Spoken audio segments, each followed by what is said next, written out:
Men DVT chatında yadınıza düşen olsa DVT aktivistleri yadınıza düşen olsa Özbekistan hakimiyeti bize hop getiriyor. Yerli hakimiyeti köp hukukluluk vermeli deyip ayttım mı yok mu? Otayda gancık kakımına çıktı da ne?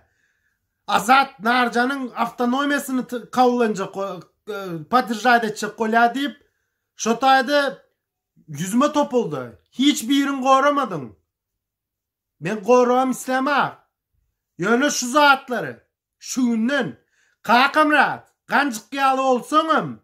Teze Türkmenistan'da.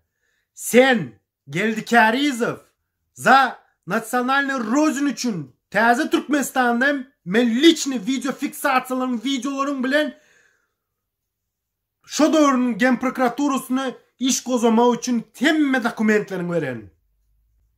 Meni separatist deyip ıglan ettin. Özün separatistin önünde var hani. Sen kimi özün dey? 5 milyon Türkmenleri, Türkmenistanlıları gittiğinleri Mirzayev'den kömek sorayan.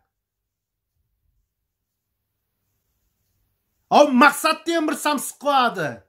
Rusya'dan Putin'den kömek sorak, Putin'den kömek sorak deyip. Ay sen onu hem geçtin he? Şu siyaseti esasen 2008 yılda hukuk koruyucu Geldikarizov başladı. Velayetlerin separatistler ayrılma istiyazat deyip. Geldi ağa. Görüyen değil mi? Neyle nakal ettin?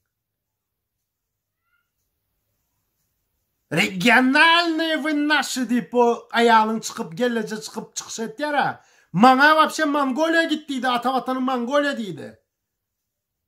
Görüyen değil mi?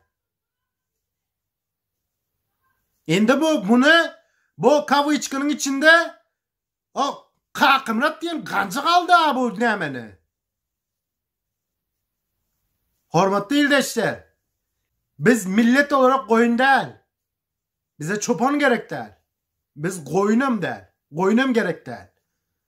Biz adam. Halk. Şunun için hormatlı ildeşler. Hemmez adı ünsü verin. Bu lider smokların edip yören işlerine.